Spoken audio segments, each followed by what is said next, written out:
इस वीडियो को लाइक करें और ज़्यादा से ज़्यादा शेयर करें ताकि लोगों तक बआसानी हक पहुंच सके। अल्लाह ही पर्टिकुलरली हर एक इंडिविजुअल को या जन्नत के लिए पैदा करता है या दोजख के लिए। इवन कुरान भी इसी के हक में गवाही देता है। शायद चले भाई, बहुत कुरान लंबा हो गया आपका सवाल। मैं भी अंदाजा है मुझे आप क्या कह रहे, पहली लाइन से अंदाजा हो गया था। मेरा सवाल ये है कि आप हजरत आदम की पूछ से दो ग्रुप निकले थे, ठीक है? ओके आप कौन से ग्रुप में थे? Sir, I don't know. नहीं, आई थिंक यू नो, क्योंकि सर, आप तो मजबूर हैं।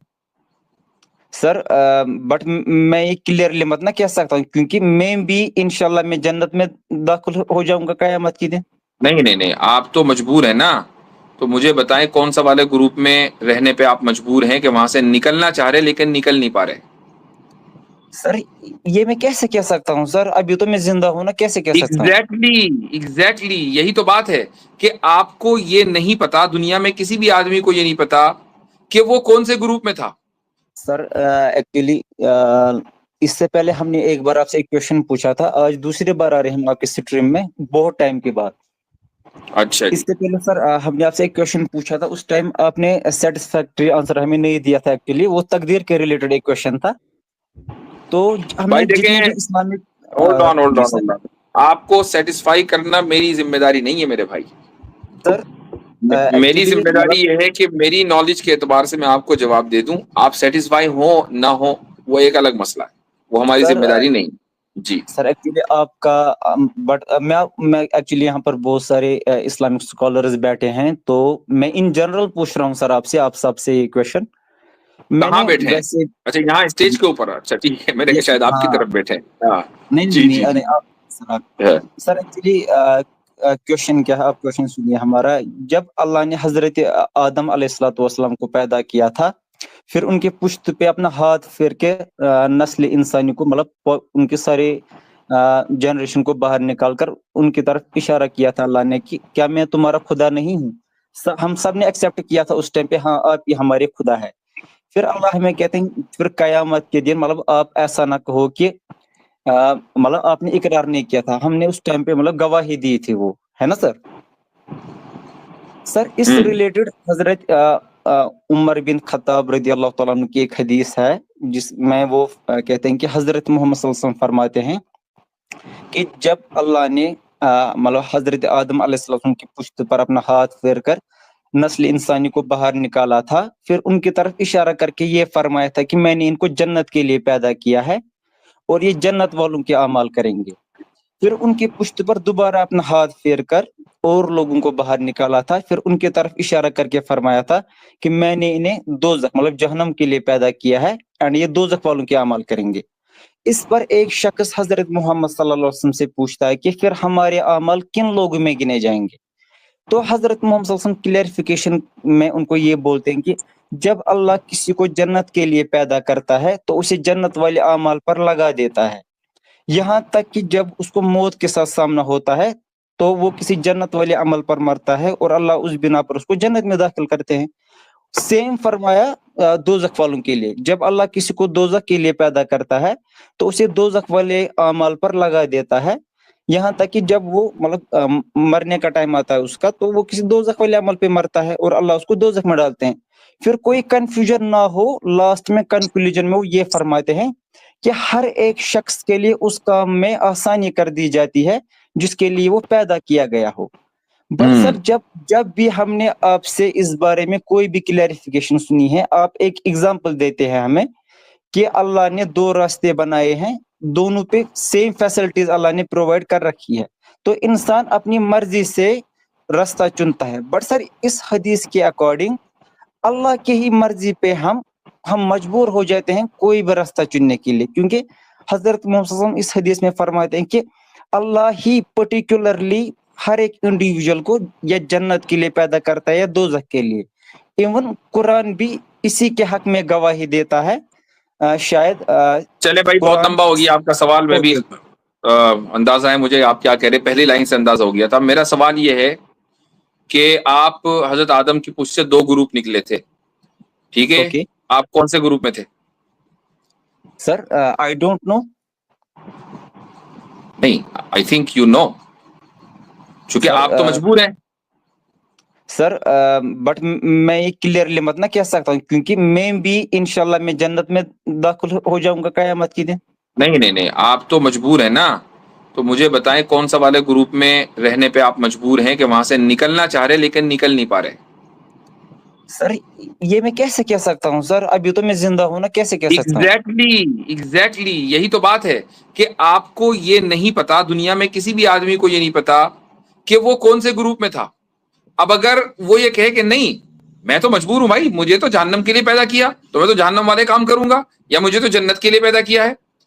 जब आपको पता ही नहीं है तो आप सल्लल्लाहु अलैहि वसल्लम ने जो आखिर में फरमाया हदीस में, कुल्लुन मुयस्सरुन लिमा खुलिका लहू, कि तुम्हें जिस चीज के काम करने की सहूलत दी गई है तुम वो काम किए जाओ, तुम्हें इससे क्या गरज कि अल्लाह ताला का इल्म क्या है।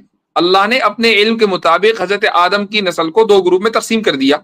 उसको पहले से पता है कि कौन से ग्रुप के लोग जो है जन्नत में जाएंगे और कौन से ग्रुप के लोग जहन्नम में जाएंगे। आपको नहीं पता।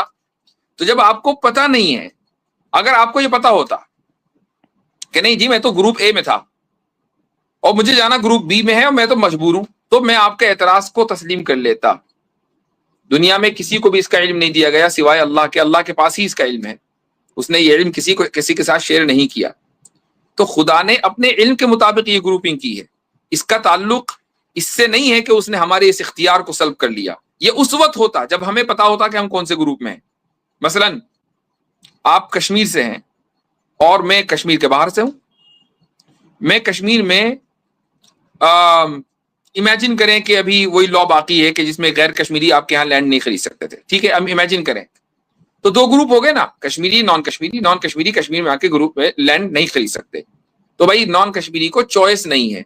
हमें पता है कि हम नॉन कश्मीरी, हमें चॉइस नहीं है, ठीक। ये चॉइस होना ना होना उस वक्त होता है जब आपको अपने ग्रुप का पता हो। जब आपको पता ही नहीं है तो आप ये कह ही नहीं सकते कि मुझे चॉइस है या नहीं।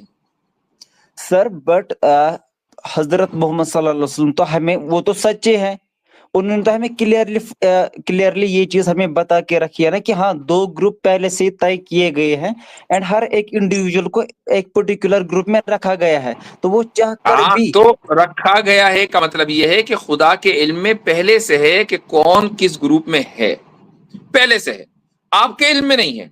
तो आप अपना काम करो ना, खुदा के काम में क्यों दखलंदाजी दे रहे हो? सर हम कैसे कर सकते हैं सर? फॉर एग्जांपल मैं एक नेक तो इसका मतलब ये है, अगर इसका मतलब ये है कि आपको पता है कि कौन से ग्रुप में है। जिस तरह मुझे पता है कि मैं नॉन कश्मीरी ग्रुप में हूं, कश्मीर में लैंड नहीं ले सकता। सर कॉम्प्लिकेट करने की जरूरत नहीं, बहुत सिंपल है मेरे भाई। अल्लाह को पता है ना, अल्लाह के पता होने से हमें तो पता नहीं है। आपको पता होता मजबूर होंगे ना आप, तो मजबूर तो है ही नहीं आप। जिस तरह इससे ज्यादा सिंपल जवाब नहीं हो सकता इसका। सर बट क्या ये हदीस हमें ये बोल रही है कि पहले से ही तय किया गया है कि मैं जन्नत में जाऊंगा या अल्लाह बचाए दोज़ख में जाऊंगा? क्रेनोवेटी भाई देखें, मैं बता रहा हूँ कि ये जो सारा तकदीर का मसला आता है ना, इश्यूज जो आते हैं, वो उसकी बेसिक प्रॉब्लम क्या है पता है? उसकी बेसिक प्रॉब्लम ये है कि इंसान अपने आप को खुदा की जगह रख के सारी चीज़ों को देखने की कोशिश करता है।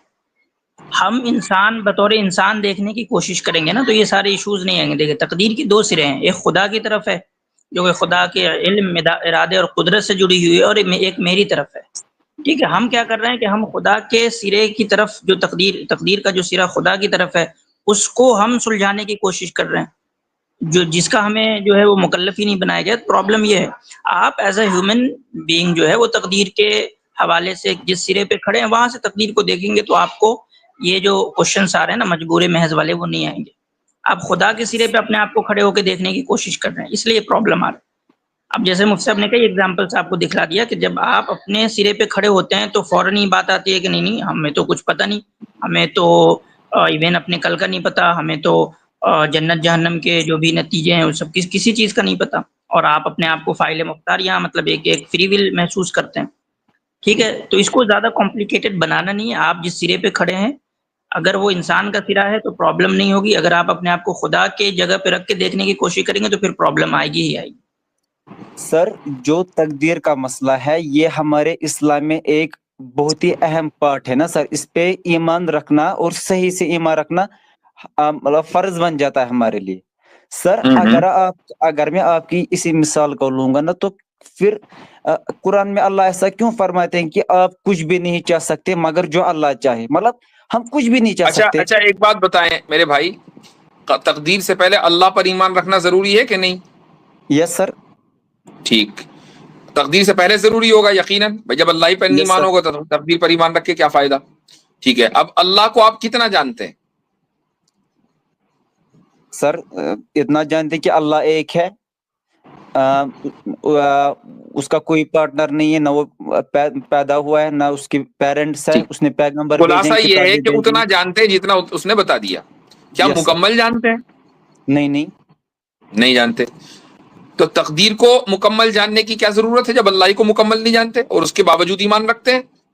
सर, बट जितना अल्लाह ने हमें कहा है उतना तो हमारा मतलब हक बनता है ना सर, एग्जैक्टली, उस बारे में तकदीर के क्वेश्चन ताल्लुक पूछना। से भी जितना अल्लाह ने मुनासिब समझा उतना उसने हमें बता दिया कि तकदीर का ताल्लुक खुदा के इल्म से है, और खुदा के इल्म में हर आने वाली चीज और हर गुजरी हुई चीज और हर चलने वाली चीज जो इस वक्त हो रही है वो उसके इल्म में बिल्कुल यकसा तरीके से है, उसमें कोई फर्क नहीं है। तो लेकिन उसके इल्म में किसी चीज के होने से हम मजबूर नहीं हो जाते, ये उसने बता दिया। उसने हमें इख्तियार का भी बता दिया और ये भी बता दिया कि तुम मजबूर नहीं हो, ये भी बता दिया कि मेरे इल्म में हर चीज है। तो जितना उसने बता दिया उसको क्यों नहीं मानते जब सर अल्लाह को मुकम्मल जाने बगैर मान रहे हैं? सर उसके पीछे रीजन है ना सर, हदीस का एक हाँ, पार्ट। वो रीजन सर वो बताइए। सर मैं बता रहा हूँ सर आपको। सर मैं ऐसे ही क्वेश्चन नहीं पूछ रहा हूँ क्योंकि इसका बहुत बड़ा इन्फ्लुएंस हमारी लाइफ पे है ना सर, इसीलिए पूछ रहा हूँ सर। क्योंकि इस हदीस में एक पार्ट है कि फॉर एग्जाम्पल अगर अब नहीं कोई नहीं नहीं चोर नहीं, एक चोरी मिनट, करने जा रहा है। हदीस को अभी आप रखें एक तरफ। मैंने सवाल आपसे ये किया कि जितना खुदा ने तकदीर के ताल्लुक से आपको और मुझे बताया है क्या वो नाकाफी है? नहीं सर, काफी है। काफी है वो। उसने उसने ये बता दिया है कि तकदीर का ताल्लुक इल्म से है और उसके इल्म के बावजूद, मुकम्मल इल्म होने के बावजूद तुम्हें इख्तियार है, ये उसने बता दिया। ठीक, ओके। जिस तरीके से अल्लाह की जात को मुकम्मल जाने बगैर, मसलन मसलन आपको यहाँ इश्काल हो रहा है कि यार जब चीजें उसको पहले से पता है तो इख्तियार कैसे हो सकता है, आपको ये थोड़ा समझ में नहीं आ रहा है। तो मुझे एक बात सर बताएं कि सर अल्लाह रीजन ये अल्लाह नहीं है सर, सॉरी अच्छा, मैं क्या इंटरप्ट रीजन कर रहा हूँ आपको, है? रीजन ये नहीं है। अल्लाह क्लियरली हमें बता रहा है कि मैंने इस पर्टिकुलर ग्रुप को जन्नत के लिए पैदा किया और ये जन्नत वालों किस का अमाल पर्टिकुलर ही ग्रुप, करेंगे। किस पर्टिकुलर ग्रुप को? सर बट दो ही तो ग्रुप है ना, हम दो में से एक ही में तो होंगे ना नहीं, सर। आपने कहा इस पर्टिकुलर ग्रुप को, उस ग्रुप में। अब आपका एतराज उस वक्त वैलिड होगा जब आप बताएंगे कि ये लोग इस पर्टिकुलर ग्रुप में। क्रेनोवेटी भाई आप हमें बता दें पैनलिस्ट में कितने बंदे हैं जो एक ग्रुप के हैं और कितने बंदे हैं जो दूसरे ग्रुप के। Sir how can I say that, sir how can I say that. Exactly, यही तो पूछ यही रहे तो हैं मुफ्ती सवाल है साहब। मेरा। यही सवाल है कि हमें ना अपने बारे में ना दुनिया के किसी भी आदमी के बारे में ये पता है कि वो किस ग्रुप में है। ये सिर्फ खुदा के इल्म में है, और खुदा के इल्म में किसी के होने की वजह से हम मजबूर नहीं हो जाते। क्योंकि हमें अगर इल्म दिया होता तो हम मजबूर होते, हमें तो सर इल्म ही नहीं अगर दिया ना हम उसने। सर अगर हम मजबूर नहीं हैं, फिर हजरत मूसा ने एंड में ऐसा क्यों कहा? हर किसी इंसान के लिए, इंडिविजुअल के लिए उस काम में आसानी कर दी जाती है जिसके लिए वो पैदा किया गया हो। फॉर एग्जाम्पल हाँ, एक आदमी इसका चोर है, इसका मतलब जी, उसको चोरी में आसानी की जाएगी। अगर वो नेक अमल करने जाएगा तो उसको मुश्किलें की जाएगी अल्लाह उसका की तरफ से, मतलब वो ये है कैसे कि करेगा खुदा नेक अमल? का इल्म, मैं बता रहा हूं, खुदा का इल्म कभी गलत नहीं हो सकता। आपको तो इल्म है नहीं, मुझे भी इल्म नहीं है, किसी को इल्म नहीं है कि हम किस हाल में मरेंगे और क्या करेंगे और कहां मरेंगे, कुछ इल्म नहीं है। एक इंसान को की तकदीर में खुदा ने जो लिख दिया है आखिर में वही होकर रहेगा। मसलन खुदा ने एक अपने इल्म के मुताबिक ये है उसके इल्म में कि भाई फला बंदा जो है वो जहन्नमी होगा। अब वो पूरी जिंदगी बड़े नेक काम कर रहा है, उसको तो नहीं पता ना कि वो जन्नत में जाएगा कि जहन्नम में जाएगा। आखिर में कोई एक ऐसा काम कर देगा वो कि जिसकी वजह से वो जहन्नम को मुस्तहिक होगा। इसका मतलब ये मतलब है हजरत मूसा अलैहिस्सलाम के उस कौल का, या रसूल अकरम सल्लल्लाहु अलैहि वसल्लम के इस इरशाद का कि कुल्लुन मुयस्सरुन लिमा खुलिक़ लहू। इससे ये साबित हो रहा है, ये बताया जा रहा है कि खुदा का इल्म गलत नहीं हो सकता। एक इंसान पूरी जिंदगी जन्नत वाली जिंदगी गुजारेगा तब भी जहन्नम में जाएगा, आखिर में कोई ऐसा काम कर देगा। ये इसका बरक्स, खुदा का इल्म गलत नहीं होगा, ये है पॉइंट। बट सर चलो मैं अगर आप इसी बात को रेनोवेटी मानता भाई देखें, असल में मैं समझ पा रहा हूँ आप प्रॉब्लम का। ये जो हदीस है ना, वो इसलिए नहीं है कि आपके फ्री विल को खत्म करने के पे फोकस नहीं है इस हदीस का। समझना है आपको, सब्जेक्ट मैटर समझना बहुत जरूरी होता है चीजों का, तो वो समझ में आता है। इस हदीस का सब्जेक्ट मैटर जो है वो खुदा के इल्म की सर्टेनिटी को साबित करना है। इस हदीस का सर सब्जेक्ट मैटर क्या है? सर खुदा इस के चीज का इल्म की सर्टेनिटी को साबित करना है, ठीक है। सर तो लेकिन सर आप आप दलील इससे दे सकते हैं दूसरा कुरान से इस चीज की, क्योंकि जो क्या मैंने कहते हैं? हदीस बयान की है ना उसका कुरान से ये दलील मिलता है। अल्लाह कुरान में फरमाते हैं कि आप कुछ भी नहीं चाह सकते, कुछ भी में हर कोई चीज आती है, बट जो अल्लाह सही। चाहे। और कुरान इसका में मतलब एक फॉर एग्जाम्पल रणवीर भाई, एक मिनट, वो आयत कौन सी है जरा पढ़ना। सर अब मैं यहाँ पर स्क्रीन शेयर तो नहीं कर सकता, मैं फोन पे हूँ एक्चुअली, इस चलो पे मैं मैं बता ज्यादा देता हूँ, ये, वमा तशाऊन इल्ला अन यशा अल्लाह। या सर यही है। ठीक है, यही आयत है ना? ठीक है, इस आयत का यस मतलब क्या है कि तुम कुछ नहीं जा सकते। सर सर ये तो मीनिंग है ना इसकी, नहीं तो इसका मतलब ये तो नहीं तुम है। इसका तुम मतलब ये कुछ है भी कि नहीं चाह सकते हम्म, मगर जो अल्लाह चाहे। हाँ तो मगर जो अल्लाह चाहे, अल्लाह ने चाहा कि तुम चाहो तो तुम चाहते हो। सर जब अल्लाह ने चाहा तभी मैं चाह सकता हूँ ना। हाँ तो ऑब्वियसली बात है कि हम अल्लाह की क्रिएशन है ना। अल्लाह ने सूरज के बारे में ये नहीं चाहा तो सूरज को शुऊर नहीं दिया। चांद के बारे में नहीं चाहा, चांद को शुऊर नहीं है। हमारे बारे में चाहा तो हमें शुऊर है। ये तो अल्लाह का बट इनाम सर है, इसमें इसमें परेशान होने की कौन सी बात है? सर बट ये तो एप्लीकेबल इस चीज पे भी होती है ना कि अगर आप नेक अमल चाहो, बट जब अल्लाह चाहेगा तभी आप चाह सकते हो। फॉर एग्जाम्पल अगर नहीं, कोई भाई चोरी इस इसमें ये करना क्यों आयत नहीं चाहता है। का देख रहे हो? मतलब इसमें ये क्यों नहीं देख रहे? अल्लाह ने चाहा कि आप फ्री विल की जिंदगी जिए, आप जी रहे हैं। सर एग्जैक्टली अगर ऐसा होता फिर इस हदीस में ये चीज बिल्कुल नहीं होती कि अल्लाह ही पर्टिकुलरली जन्नत के लिए पैदा करता है और जन्नत के लिए अमल पे लगा देता है। पहले बोल रहा है अल्लाह मैं जन्नत के लिए पैदा करता हूँ इंडिविजुअल को, फिर देखो, जन्नत आप वाले दोनों अमल पे जगह लगा देता देखो हूँ। मेरे भाई, एक minute hold on, last comment कर रहा हूं। आप चीजों को या तो समझ नहीं रहे या समझना चाहते नहीं है, आई डोंट नो। लेकिन मैं बार बार कह रहा हूं कि वो जो हदीस आप पेश कर रहे हैं उसका ताल्लुक खुदा के इल्म से है, और खुदा के इल्म मुहीत के होने से हमारा मजबूर होना लाजिम नहीं आता।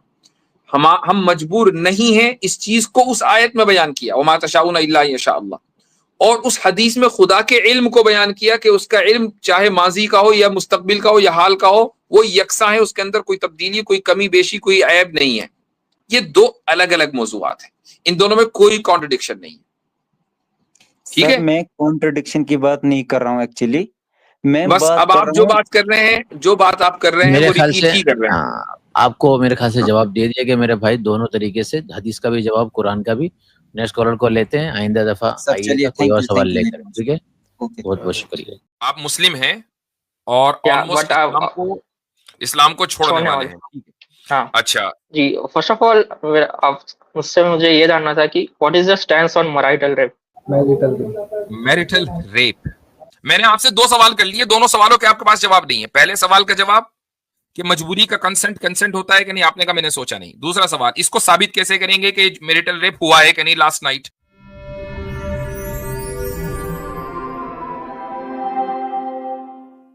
जी, जेनेसिस। जी मुफ्ती साहब, गुड इवनिंग, आवाज आ रही है? बिल्कुल आ रही है।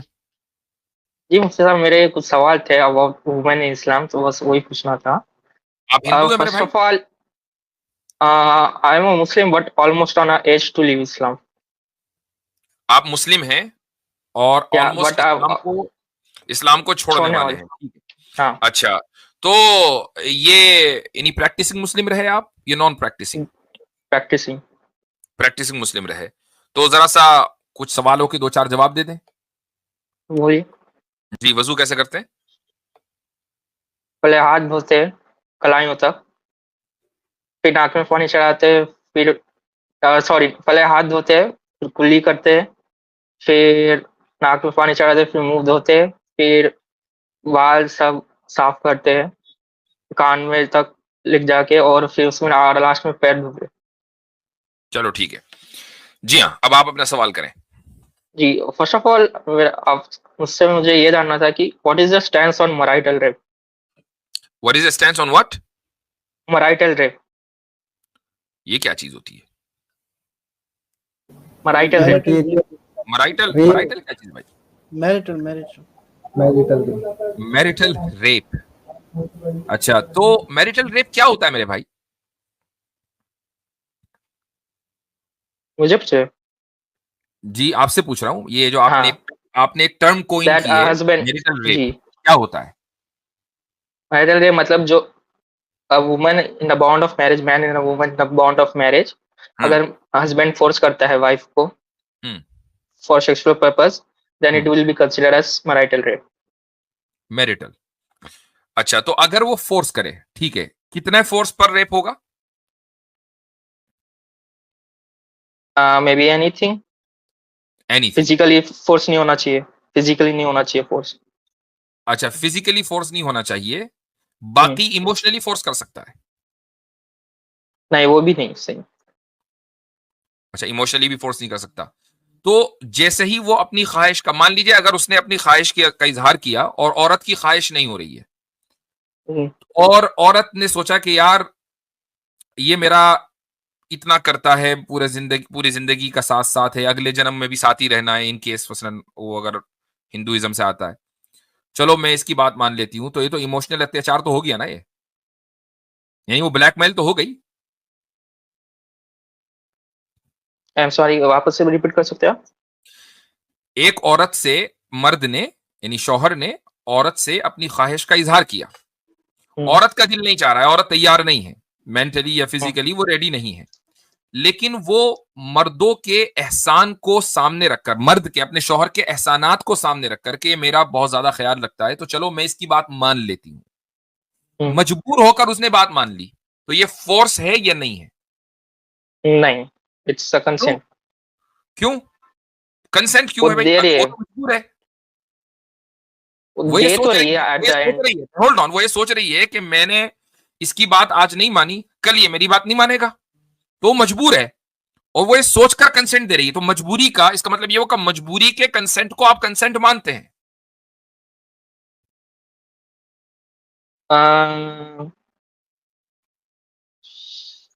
इस पे मेरा कोई आइडिया नहीं है, क्यों नहीं है? आइडिया होना चाहिए ना। मैं पहले सोचा नहीं कभी इस पे। हाँ, तो इन स्ट्रीम्स का यही फायदा होता है कि हम वो सवाल जो है सुचवाते हैं, कि जो सवाल आपके जहनों में नहीं आते, आप लोग पढ़ते हैं एक अखबार में या आपने कोई वीडियो देखी, और उसके बाद आपके जहन में एक चीज बैठ गई, और आप कहते हैं कि यार इस्लाम में कुछ गड़बड़ है। हम आपके जहनों के वो गोशे रोशन करते हैं जहां तक रोशनी नहीं पहुंची है। होता यह है अगर कि मुझे, मैरिटल, होल्ड ऑन, ये जो मैरिटल रेप की जो टर्मिनोलॉजी है, ये इतनी लूज टर्म है कि जिसको फेमिनिस्ट औरतें जिस तरीके से चाहें इस्तेमाल कर लें। अब मुझे एक बात बताइए, आप मैरिटल रेप को अगर दुनिया की किसी भी कोर्ट में साबित किया जा सकता है, मसलन एक औरत और मर्द इन दोनों ने आपस में कंसेंट के साथ इज़्दिवाजी ताल्लुक कायम किया, मैरिटल रिलेशनशिप कायम की, सुबह में उठकर मियां बीवी में लड़ाई हो गई, औरत चली गई कि रात को मेरा तो मैरिटल रेप हुआ है, फिजिकल नहीं हुआ, इमोशनल हुआ है, अब साबित कैसे होगा?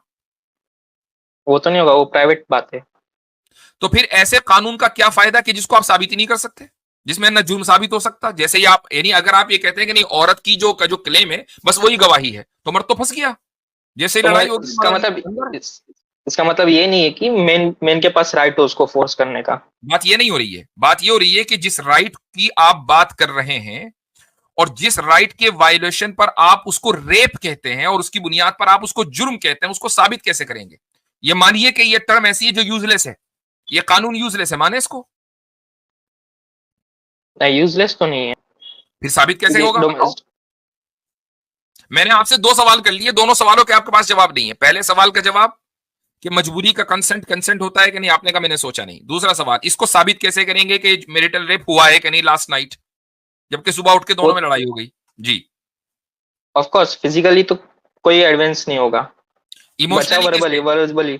इमोशनल कैसे हुआ? तो अब जाहिर है कि न तो फिजिकल एविडेंस है, अब वर्बल, वर्बल क्लेम, औरत का वर्बल क्लेम, जबकि रात बिल्कुल काम ठीक ठाक हुआ था, सुबह उठ के दोनों में लड़ाई हो गई, वो चली गई फैमिली कोर्ट या कहीं भी चली गई, बाज इलाकों के अंदर तो ये क्रिमिनल ऑफेंस है ना, वो पुलिस ने उससे शिकायत कर दी, तो अब क्या होगा? मुझे बताइए कि क्या ये शादी, क्या ये निकाह इस तरीके से बाकी रहेगा? तो मगर फोर्स करके भी तो सही नहीं है ना मुफ्ती साहब। वो ठीक है, I know, I agree with you. मुझे बताइए कि क्या ये निकाह बाकी रहेगा? अगर मैरिटल रेप के ताल्लुक से कानून बन गया चाहे वो सिविल लॉ हो या क्रिमिनल लॉ, मुझे बताइए कि क्या वो फैमिली बाकी रहेगी? I don't know. नहीं, you know, you just not ready to admit. एक तसव्वुर करें, I don't know if you're married, अगर आप मैरिड है? नो। ठीक है, जब आप मैरिड हो जाएंगे ना तो आपको अंदाजा होगा कि मान लीजिए अगर आपकी बीवी है, तसव्वुर इमेजिन कर लें, आपकी वाइफ आपके खिलाफ पुलिस में चली गई, आप ऐसी औरत के साथ Okay. रहेंगे? नो। इसका मतलब ये हुआ कि ऐसी खातून के जो झूठा केस, मसलन अपने शौहर के साथ, और इस मामले में झूठे केसेस बहुत होते हैं, झूठा केस कर दे, इमोशंस में आकर, लड़ाई हो गई, इमोशन में आकर उसने झूठा केस कर दिया, तो ऐसी फैमिली तो बाकी नहीं रह सकती। तो अब मुझे बताइए कि वो कानून के जो फैमिलियों को तोड़ देता हो, क्या वो कानून या वो टर्म जो फैमिलीज को तोड़ देती हो, क्या वो टर्म सही है? मगर ये वुमेन्स को बचा भी तो रहा है ना। आंसर टू माय क्वेश्चन, क्या वो टर्म सही है? एक बार रिपीट कीजिए। वो कानून या वो टर्मिनोलॉजी जो फैमिलीज को तोड़ने की वजह बनती हो, क्या वो टर्म या वो कानून सही है? फैमिलीज तोड़ने का कैसे मतलब? अभी तो आपने बोला कि अगर आपकी बीवी आपके खिलाफ पुलिस में चली जाएगी तो आप उसके साथ नहीं रहेंगे। तो ऐसे ही अगर या मियां बीवी के दरमियान हंसी खुशी ताल्लुक कायम हुआ, सुबह उठकर बीवी चली गई लड़ाई की वजह से कोर्ट में, तो जाहिर है कि वो हस्बैंड क्यों रहेगा उसके साथ, फैमिली टूट जाएगी। हाँ और अगर टूटेगी। उनके पास, और अगर उनके बच्चे हैं तो बच्चे रह लेंगे, बच्चों का मुस्तकबिल का क्या होगा? तो आपकी बट इस what about terminology in the case, आपके but what in the case, hold on, पहले हम इस पे बात कर लेते हैं ना। आपने एक टर्मिनोलॉजी, हम पहले टर्म को डिकंस्ट्रक्ट करेंगे, उसके बाद बात करेंगे उसकी, पहले टर्मिनोलॉजी को डिकंस्ट्रक्ट किया जाएगा। तो ये जो टर्म है जो फेमिनिज्म ने आपको दी है, जो लिबरलिज्म ने आपको दी है, ये इतनी लूज टर्म है कि उसकी वजह से फैमिलीज टूट जाती हैं। तो मुझे बताएं कि क्या आपको ये पसंद है कि आपकी फैमिली टूट जाए? आपकी तो अभी फैमिली शुरू नहीं हुई है, आपके पेरेंट्स की फैमिली टूट जाए, आपको पसंद है? नो। नहीं। एक आदमी फितरी तौर पर कभी भी ये नहीं चाहेगा कि मेरी फैमिली या मेरे पेरेंट्स की फैमिली या मेरे जानने वालों में से किसी की भी फैमिली टूट जाए। लेकिन जो लिबरल लॉज हैं वो सारे के सारे ऐसे ही हैं कि जिनसे फैमिली टूटती है। तो मुझे बताइए कि आपने उन लॉज को सुपीरियर कैसे समझ लिया कि जो आपकी फितरत के खिलाफ है? Every law can be abused. Let's talk about this law. Can this be abused more than any other law? Of course. तो वो लॉ जो डिवोर्स के केसेस में मर्द अंदर होंगे, एग्जैक्टली जो लॉ सबसे ज्यादा अब्यूज हो सकता है और होता है, वो उस लॉ को आपने सुपीरियर कैसे समझ लिया? बात यहां पर यह है। रही ये बात कि इस्लाम इस ताल्लुक से क्या कहता है, जाहिर है कि इस्लाम में जबरदस्ती का तो कोई मतलब ही नहीं है। यानी एक तो हाँ, ये अलग बात है कि जबरदस्ती की जो डेफिनेशन है वो ये, मिसाल के तौर पर एक आदमी अपनी बीवी को इस बात पर मारता है, भाई फिजिकल अब्यूज तो जब ही होगा ना कि वो उसको मार रहा है और मजबूर कर रहा है, इसकी इजाजत नहीं है, इसकी कोई गुंजाइश नहीं है शरीयत में, ठीक है। तो लेकिन ये जो इमोशनल अब्यूज है ना, इसको आप डिफाइन कर ही नहीं सकते कभी भी। इसको डिफाइन करके बता दे कोई।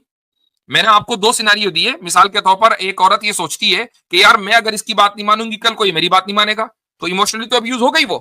आप इसको कंसेंट करें लेकिन वो तो मजबूरी का कंसेंट है जिसके बारे में आपने सोचा ही नहीं। या but she agree with that, maybe नहीं, बाय फोर्स एग्री भले बाय फोर्स एग्री हुई ना। मिसाल के तौर पर मैं आपके कनपटी के ऊपर गन रखूं और ये कहूं कि अपनी बीवी को डिवोर्स दे दो, तो आप तो बाय फोर्स एग्री हो गए और लोग ये कहें कि भाई कंसेंट से तलाक दी है, हो गई। या मैं आपको, या अगर मैं आपको आपकी कनपटी पर गन रखूं और कोई भी आपसे काम करवा लूं, तो पकड़ा तो मैं जाऊंगा, हालांकि आप तो मजबूर हैं, लेकिन अगर आपकी इस लॉजिक को मान लिया जाए तो आप फिर पकड़े जाएंगे, मैं नहीं।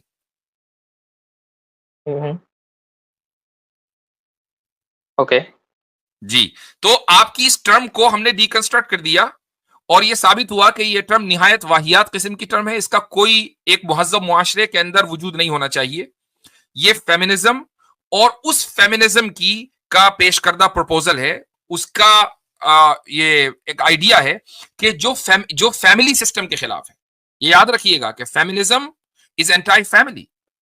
आप एक फैमिली से आते हैं और मैं आपने खुद ही कहा कि मैं नहीं चाहूंगा कि मेरे माँ बाप सेपरेट हो जाएं, लेकिन अगर आप एक फेमिनिस्ट से पूछेंगे ना तो वो कहेगी कि अगर एक औरत नहीं चाहती तो उसको बिल्कुल मर्द नहीं चाहता, तो फैमिली का कोई मतलब ही नहीं है। फैमिली से मुआशरे नहीं चला करते, फैमिलीज जो है वो मर्द और औरत की आजादी को लिमिट कर देती है। फेमिनिज्म का पूरा आइडिया फैमिली सिस्टम के खिलाफ है।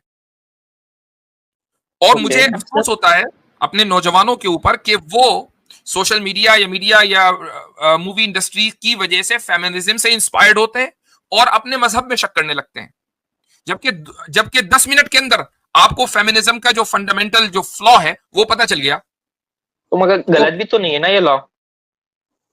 अगर सच में तो भाई फिर गलत वुमन अब्यूज हुई होती, तो फिर गलत अगर सच में वुमन अब्यूज हुई होगी तो मुझे बताइए कि वो गलत फिर किसको कहते हैं? क्या गलत?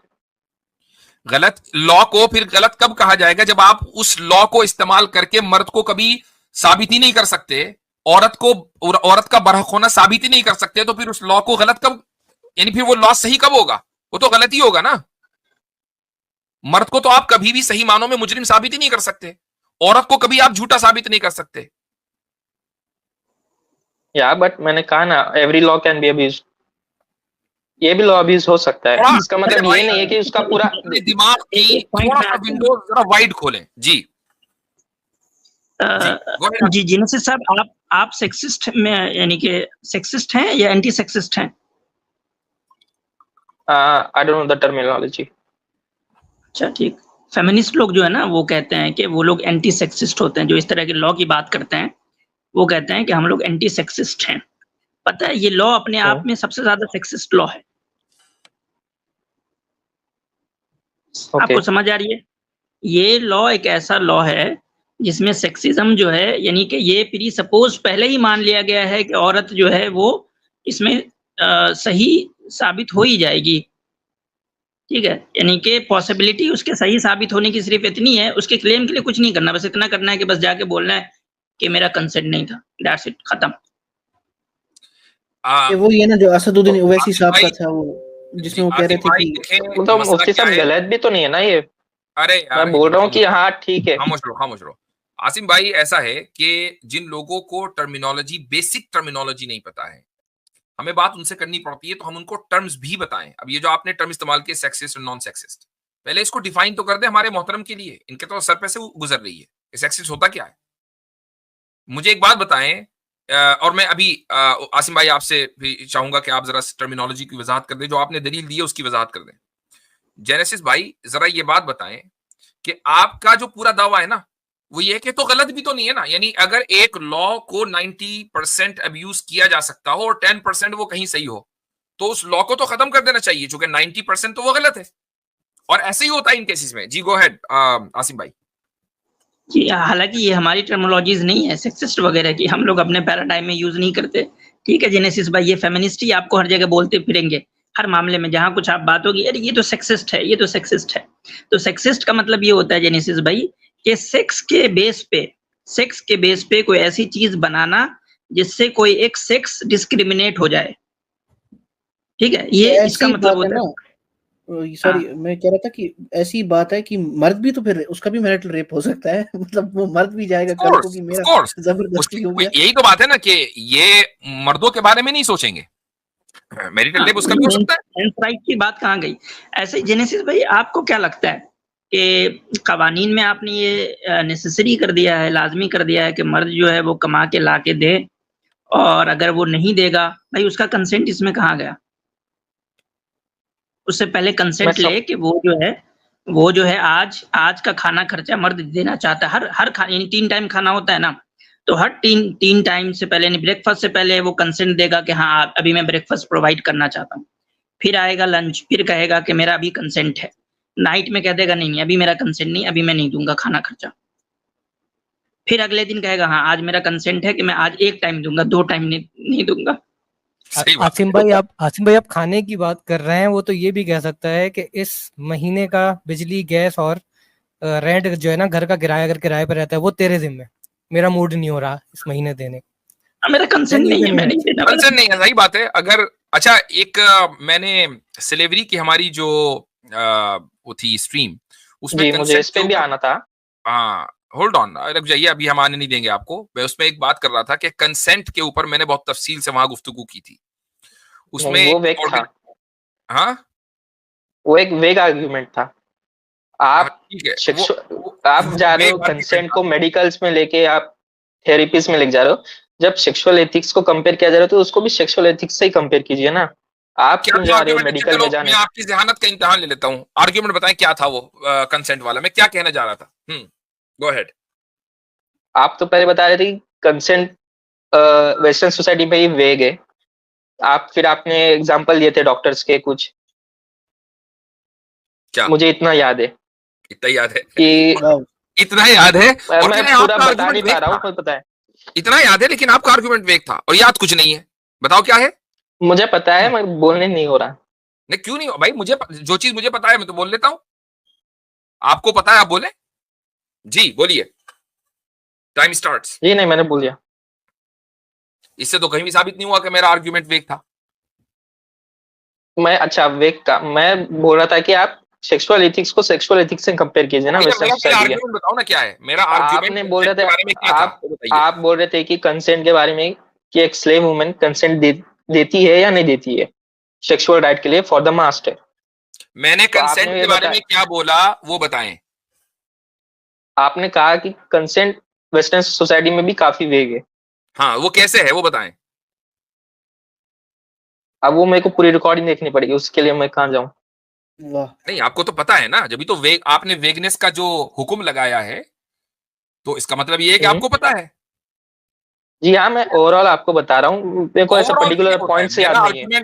मैं अपना एक आर्गुमेंट मुझे याद कर रहा था, आपने मुझे बोलने से रोक दिया और पहले कहा नहीं वो तो आपका आर्गुमेंट वेग था, तो इसका मतलब आपको पता है भाई, पता है तो बताओ। हाँ मुझे पता है, बट मेरे को एग्जैक्ट नहीं याद आ रहा ना मुफ्ती साहब। मुझे पता है लेकिन मुझे पता नहीं है, इसी को कहते हैं कंफ्यूज माइंड।